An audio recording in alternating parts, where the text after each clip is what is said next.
Jason and Jeremy from Five Freaking Death Punch. We're in Montreal. Tour's coming to an end. How has it been so far? It's actually gone really fast, surprisingly, it seems like to me. I've had a great time. It's probably one of my favorite tours. I mean, the bands are awesome, and we're getting along great, and the crowds have been pretty much insane every night. Right. Almost sold out, so... Très bien. Yeah, exactly Très bien. what he said. Très bien, très bien. Yeah. That's right. Très bien. Now, what do you look forward to in 2012? Are we going back in for another album, or do we keep touring on American Capitalist? We're certainly going to be touring pretty much all of next year, but we are already documenting ideas, you know, for new material. So we'll keep busy doing both, basically. Now, you've brought a rig out on the road to record. Now, do you know what it's called? No. Okay. That's Pro Tools, maybe? No, it's okay. Pro Tools is included in it, but the name of the portable studio is? Frank's Dong. You want to explain why?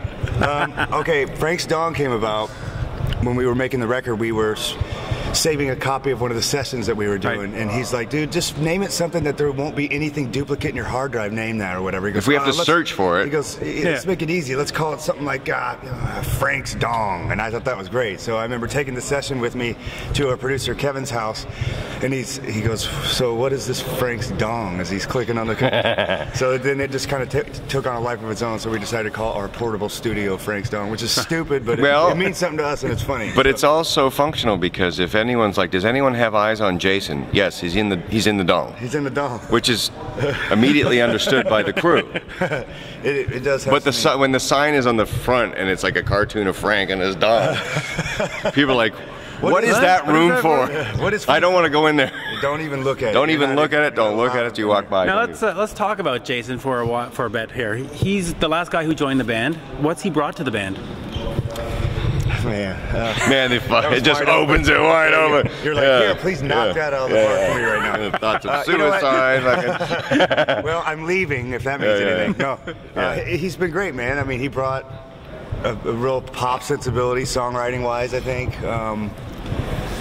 A real positive energy, great player, obviously. I mean, I think the solos are very exciting, and it's just, he's been a friend of mine for years, so we work together naturally well, and all the guys had known Jason and really liked him from the beginning, so it was a natural fit.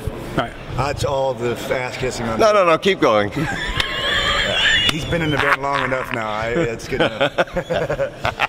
Now, you played with a bunch of people before, namely Alice Cooper. How is it adjusting to a band where you get to do your own music and not just play somebody else's riffs? Awesome. This is sort of the final. This is the big dream. Right. You know, the B dream would be what I had. Okay. And I was like, you know, I'm Canadian, moved down to Los Angeles, started many original bands. Most of them were with Jeremy. Right. And that would have been the A dream. The A dream would have been like, okay, we write songs. We got a record deal, we sell records, everyone's happy. That's it. Then when that fails and fails and fails and fails and fails, and you start going, you know what, I'm sick of eating ramen, I decided to go play music for other people like Alice Cooper. Right. But I always wanted the A dream. And so Jeremy's like, hey man, I got the A dream, you want, and then there's an opening. Are you interested? I'm like, yes. A dream better than B dream. Now I kind of wish I hadn't said that. No. So anyway, that's kind of the whole thing. I just like writing songs. That's all I really like to do. Okay, so I've always done it. We did a bunch of things together. A couple, you know, my history, blah blah. So there you go. So now I'm in Death Punch, and I consider myself I'm grateful to be here, and I think I'm a good asset for the team. It's a good team. Definitely a good team. Yeah. Now, you were talking before about the dong. The dong. Yes. You can't just jump right to the dong. You got to be here for a little bit. On day one, it's still Frank's dong. Be respectful. Frank's dong to you, buddy. Is it Mr. Frank at this point? Now, musically, are you looking at doing something of the same as American, or are you switching it up, or? Well, I think, album number 4 is tentatively titled "War Was the Answer." Okay. Or no, he's kidding. International Capitalist. No, I mean, we just we write what we write, man. It just comes out the way it does. There's no plan. Certainly, I'm sure it'll sound similar, and there'll be some stuff that we haven't tapped into yet that we tap into. So I'm excited to always see where it goes, but I really don't have a definite answer for that. Now, you had a plan A before to write your own music for your own band. Any solo albums or any kind of individual projects coming up? Well, there's the elusive second solo disc that I have that I'm going to be finishing this spring, and I don't want to spend too much time on it, but it's time to get it out there. It's been incomplete for years and years and years, only because I'm so into what we're doing, and Death Punch is so demanding. So it's going to be Death Punch all year. Yeah, we're busy doing it. But we'll squeeze that one in there if we can.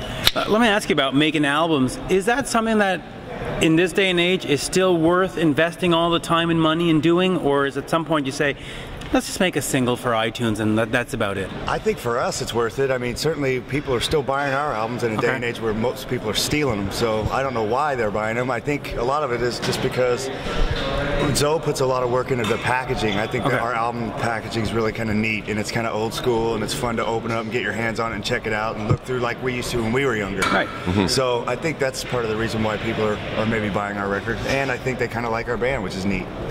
Yeah, I mean, it's amazing the rise of Five Fingers. That you've been around for quite a bit, and there was a few years where it was lean, and then on the last couple, you've really taken that extra step.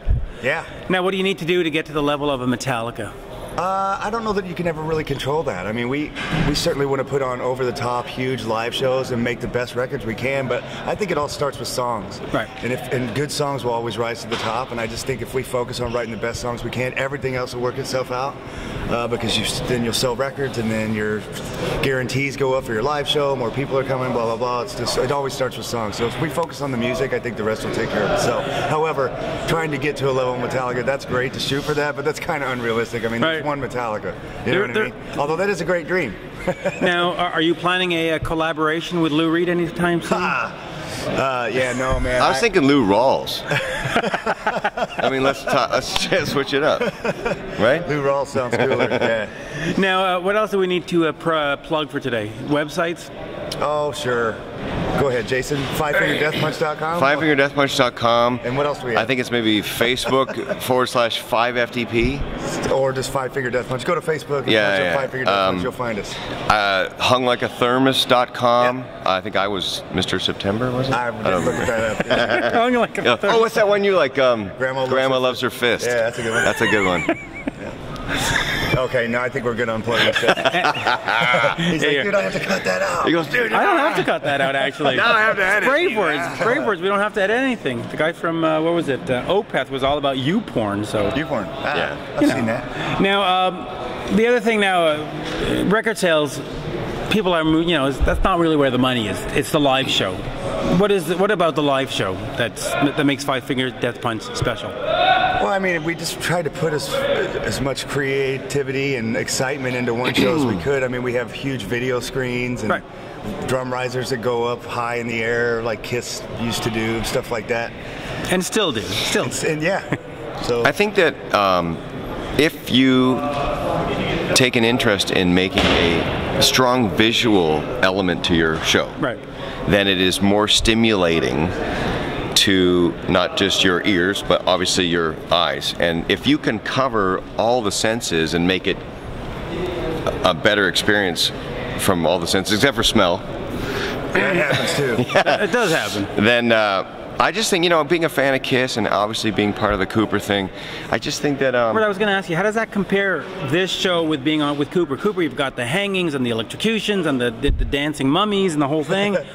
Well, he spends a lot of money on that stuff. Right. And I know because I was there. But I mean, he had all the, there was wardrobe people and ghouls and goblins and the executioner. And I mean, there's a lot of people going on in that concert. And I think Alice just accepted that to be Alice Cooper it runs expensive. As Kiss does, I'm sure. Yeah. And so, we're very much wanting to follow that showmanship. Yeah, because is this a harder show for you though? Because the music's more intense, obviously.